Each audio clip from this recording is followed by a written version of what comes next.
Assalamualaikum warahmatullahi wabarakatuh. Perkenalkan, saya Dewi Triana Tungkagi sebagai pemateri pertama, Anissa Damayanti Mayang sebagai pemateri kedua, Nafira Rahmadianti Siswanto sebagai pemateri ketiga. Langsung saja kita masuk ke materi. Yang pertama, awal perkembangan. Carl-Pearson, Fisher, Neyman, dan Wald selama setengah abad telah meletakkan dasar statistika yang berbasis matematika, sehingga beberapa penelitian dan pembelajaran statistika di perguruan tinggi umumnya didasarkan pada beberapa pedoman atau dasar yang ditemukan oleh tokoh-tokoh tersebut. Penggunaan statistika secara luas terkadang timbul kontroversi di antara para ahli tentang pemilihan model data, penggunaan prior probability, dan interpretasi hasil. Hasil analisis terhadap data yang sama dengan lain konsultan statistika dimungkinkan terjadi perbedaan kesimpulan. Statistika induktif dapat dipakai untuk menangani masalah di mana perolehan data dirasakan perlu efisiensi atau perlu biaya mahal, sehingga umumnya dapat diatasi dengan analisis dengan sampel-sampel ukuran kecil. Yang kedua, era milenium. Menurut C. Arrow, dalam tulisannya 14 November 2001 berjudul Has Statistica a Future? If so, in what form? Statistika yang berdasarkan pada model-model probabilistik tidak mencukupi, sehingga metode-metode yang akan muncul diarahkan untuk menjawab tantangan zaman yang diberi nama data mining.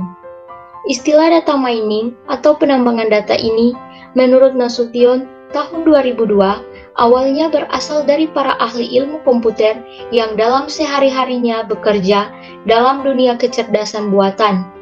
Untuk pekerjaan ini, mereka membangkitkan dan mengumpulkan data dalam ukuran sangat besar dan mencoba menemukan pola-pola keteraturan data yang dapat diterangkan. Pada tahun 1990-an, metode data-driven yang tidak terlalu ketat dengan asumsi sebaran mulai digunakan untuk analisis berbagai data, terutama untuk eksplorasi data atau data mining. Berhubung data mining ini sangat komputer intensif, maka diusulkan diberi nama Statistical Methods Mining oleh beberapa statistikawan USA. Menurut David M. Raypeck dari University of California, metode data mining mempunyai dua prinsip dasar, yaitu data cleaning dan data segmentation. Data cleaning untuk mendeteksi data pencilan, sedangkan data segmentation untuk pengelompokan data, sehingga akan diketahui pola dari kata. Secara definisi, data mining adalah suatu proses pengerukan atau pengumpulan informasi penting dari suatu data yang besar. Proses data mining seringkali menggunakan metode statistika, matematika, hingga memanfaatkan teknologi artificial intelligence. Nama alternatifnya yaitu Knowledge Discovery in Database, Knowledge Extraction, data atau pattern analysis, data arkeologi, data dragging, information harvesting, business intelligence, dan lain-lain. Dari selanjutnya akan dijelaskan oleh teman saya. Yang selanjutnya, yang ketiga ada fungsi data mining. Nah, yang pertama ada deskriptif. Deskriptif merujuk pada suatu fungsi dalam memahami data yang Anda teliti dengan lebih jauh. Proses ini bertujuan untuk menemukan pola dan karakteristik dari data. Dengan memanfaatkan fungsi deskriptif ini, Anda bisa menemukan pola atau pattern tertentu yang awalnya tersembunyi pada sebuah data. Artinya, apabila terdapat pola yang repetitif dan memiliki nilai, artinya karakteristik dari data tersebut bisa Anda ketahui. Yang kedua ada prediktif. Nah, prediktif adalah fungsi mengenai suatu proses yang nantinya akan menguak pola khusus dari sebuah data.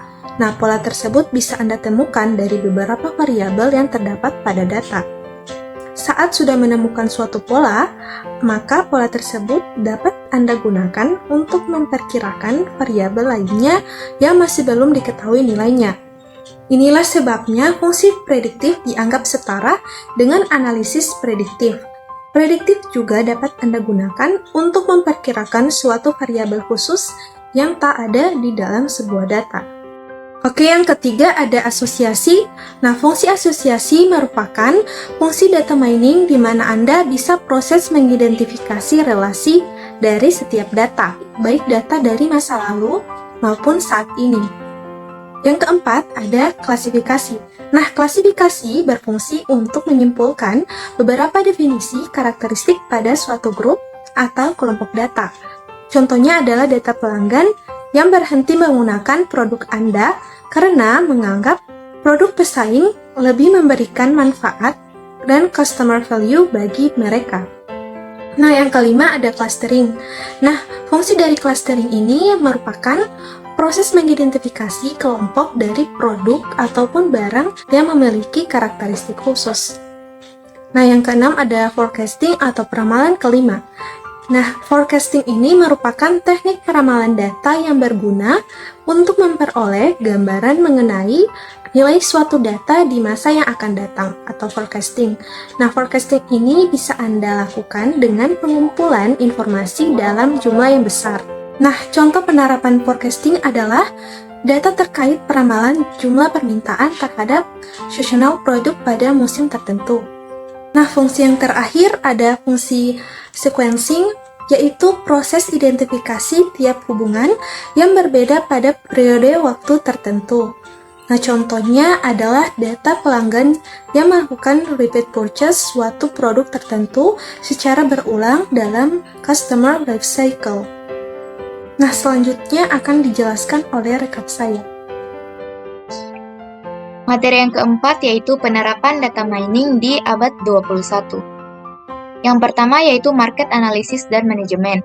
Dalam sektor pemasaran, biasanya data mining digunakan untuk pemasaran target, manajemen hubungan pelanggan atau CRM, analisis pasar, cross-selling, dan segmentasi pasar. Yang pertama yaitu target pemasaran. Misalnya menemukan kelompok pelanggan seperti model yang memiliki karakteristik yang sama seperti minat, tingkat pendapatan, kebiasaan belanja, dan lain-lain, atau menentukan pola pembelian pelanggan dari waktu ke waktu. Yang kedua yaitu analisis lalu lintas pasar, menemukan hubungan atau hubungan antar produk penjualan dan prediksi berdasarkan asosiasi tersebut. Yang ketiga yaitu profiling pelanggan, jenis pelanggan apa yang membeli produk apa, atau pengelompokan ataupun klasifikasi. Yang berikutnya yaitu analisis kebutuhan pelanggan. Misalnya identifikasi produk terbaik untuk berbagai kelompok pelanggan, memprediksi faktor apa yang akan menarik pelanggan baru. Yang kedua yaitu corporate analysis and risk management. Penerapan data mining dalam sektor perusahaan biasanya digunakan untuk prediksi, retensi pelanggan, underwriting yang lebih baik, kontrol kualitas, dan analisis kompetitif. Yang pertama ada perencanaan keuangan dan evaluasi aset. Misalnya analisis dan prediksi arus kas, analisis claim contingency untuk mengevaluasi aset, analisis cross-seksional, dan time series atau rasio keuangan, trend analisis, dan lain-lain. Yang kedua yaitu planning, perencanaan sumber daya, misalnya merangkum dan membandingkan sumber daya dan pengeluaran. Yang ketiga yaitu persaingan, misalnya memantau pesaing dan arah pasar, mengelompokkan pelanggan ke dalam kelas dan penetapan harga berbasis kelas prosedur, dan mengatur strategi penetapan harga di pasar yang sangat kompetitif. Yang ketiga ada fraud detection and mining unusual patterns. Data mining juga berfungsi untuk mencari dan mendeteksi fraud pada sebuah sistem. Dengan menggunakan data mining, maka akan bisa dilihat dari jutaan transaksi yang masuk. Yang pertama, pendekatan atau clustering dan konstruksi model untuk penipuan atau analisis outlier. Yang kedua yaitu aplikasi seperti layanan kesehatan, retail, layanan kartu kredit, dan telekom. Misalnya asuransi otomatis, pencucian uang, asuransi kesehatan, telekomunikasi, analisis pola yang menyimpang dari norma yang diharapkan, industri retail, dan lain-lain. Pada abad ke-21 diperkirakan metode data mining merupakan metode yang akan banyak digunakan dalam berbagai bidang terapan. Pada metode data mining, spesifikasi permasalahan didasarkan pada bidang ilmunya lebih diutamakan daripada pendugaan parameter, sehingga masalah tersebut dapat diformulasikan dengan benar untuk memperoleh solusi yang tepat melalui eksplorasi data. Hal ini berbeda dengan periode Fisher yang lebih mementingkan mencari metode pendugaan dan pendekatan sebaran yang tepat, sehingga spesifikasi permasalahan lebih diutamakan pada pendugaan parameter dan asumsi sebaran. Emmanuel Parzan dari Department of Statistics Texas A&M University College baru-baru ini menulis tentang data mining, Statistical Methods Mining, and History of Statistics. Dalam tulisannya tersebut dibahas juga masalah pendidikan statistika menghadapi masa depan di mana data mining akan berkembang, seperti bagaimana cara mengajar matematik statistik untuk non-matematik statistik. Materi yang berhubungan dengan komputer seperti teknik simulasi, analisis numerik, analis data, dan struktur data perlu ditingkatkan bagi para mahasiswa. Baik, sekian presentasi dari kelompok 2. Terima kasih.